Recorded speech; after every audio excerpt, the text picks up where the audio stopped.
Hi, it's Carrie. I thought I'd take a 5-minute Friday to get on a little soapbox about why I've started doing critical appraisal of published systematic review methods. I've had the opportunity in the past couple of years to work with faculty teaching nursing and OT and gerontology, and sort of a overarching theme is, and this is true not just in undergraduate work, but in all areas of medicine that I've been involved in, that we look at systematic reviews as some sort of gold standard that lives at the top of an evidence-based medicine pyramid. And I have a problem with that. I do, because they're usually not very good. And I think it's kind of scary, actually, that people may be using, and in fact they are using, systematic reviews to inform policy, practice, and patient care. The whole basis of a systematic review is to find all the available literature, evidence on a topic, published and unpublished, peer-reviewed and not peer-reviewed, and make some sort of synthesis based on that. Or should I say, critically appraise, and then make some sort of synthesis based on that. And what I think happens a lot is that students, fellows, residents, new, young faculty, or just new faculty are pressured to publish. It's very much a publish or perish world. And systematic reviews are easier. They are, no argument from me, they're easier because they don't require IRB approval and they don't involve human subjects. So a lot of people, when they are pressured to publish, or if they want to publish for their own motivational reasons, are going to choose a systematic review. And the trend in the past decade or so has been, oh no, I'm not doing a narrative review, I'm doing a systematic review. And then they start the process either by themselves or with a group, but they don't read the guidance. They don't read what's out there. They either don't know it exists, they don't look it up, they don't Google it. I mean, just Google systematic review guidance. And I'm not blaming the authors per se. I guess I'm kind of blaming academia, but there's so much guidance out there. And also, there's no shame, absolutely zero shame, in a well-done narrative review that maybe doesn't follow systematic review methods or isn't nearly as rigorous. There's zero shame in that. I have 3 pieces of advice for anybody who thinks they might be publishing a systematic review or who is interested in publishing a systematic review. 1 is read the available guidance first, please. Read it first. Don't read it later. Don't read it when you're midway through the project. Read it now and be prepared, because that's important. Number 2, maybe consider a different type of review. Systematic reviews are made to best fit certain topics like effectiveness and interventions, like diagnostic test accuracy, incidence and prevalence, risk. So they are made to suit certain topics, and some topics just won't fit.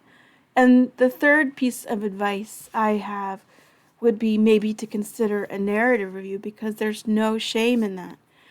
I have pulled together some guidance for systematic review authors and potential systematic review authors, and it lives here on my website under guides. I just have a number of guides that I've created over the years, but if we scroll down, I have systematic reviews for potential authors and systematic reviews for librarians, both linking to things that I think are important. Let's look at systematic reviews and other expert reviews. So over here on the left, really the most important piece here is process guidance. The Cochrane Handbook for Systematic Reviews of Interventions kind of goes hand in hand with the methodological expectations of Cochrane intervention reviews. The National Academies wrote Finding What Works in Healthcare, Standards for Systematic Reviews. And JBI, this great organization out of Australia, has put together a super manual on different types of systematic reviews, scoping reviews, and umbrella reviews. And then there's guidelines. There's guidelines for reporting, and they're all linked here. And so let's just start at the top, right? Let's just look at the Cochrane Handbook. This is the landing page for the handbook, and we can look at the handbook online. So there's really no barrier as long as you have internet access. This is considered excellent guidance regardless of whether or not you're doing a Cochrane review. So many people will use it even if they're not doing a Cochrane review because it gives such good guidance on starting the review, determining the scope, setting out your inclusion criteria, searching, and then all the things that come after that leading up to interpreting the results and writing up the manuscript. So that's the Cochrane Handbook. Let's go back. This is the methodological expectations of Cochrane intervention reviews.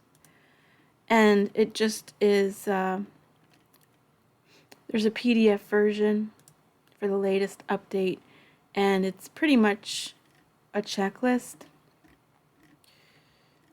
And again, seen as excellent guidance for people whether or not they're doing a Cochrane review. But you can see that it is really quite detailed. There's not a lot that's missing from this. So I had to scroll down past some of the introductory material, but they link out to guidance for writing a protocol, and then they sort of have the standard that they expect and the rationale, the reason for that standard. And for Cochrane reviews, it's considered mandatory. I highly recommend this. Let's go back. And I wanted to point out JBI. It's a little bit harder to navigate, but if you hover over the chapters, you'll be able to see. So it talks about systematic reviews of qualitative evidence, systematic reviews of effectiveness, of text and opinion, prevalence and incidence, economic evidence, etiology and risk, mixed methods, systematic reviews, diagnostic test accuracy, umbrella reviews, scoping reviews, and what's this one? Oh, measurement properties. That's newer to me. I don't even think I knew about that. So let's just pick one. So for example, chapter 5, the one on prevalence and incidence, walks us through introduction, study designs, systematic reviews of prevalence and incidence, how to develop a review protocol, conducting and reporting, and then it gives you references and it links you out to all this content. So that's Cochrane and the JBI, both to be used for anybody, not just people doing Cochrane or JBI. And let's go down to the PRISMA statement. The PRISMA statement was written in 2009. It was updated in 2020, and it's easiest to digest probably in the form of a checklist. It's a 27-item checklist that tells you how you should report your review.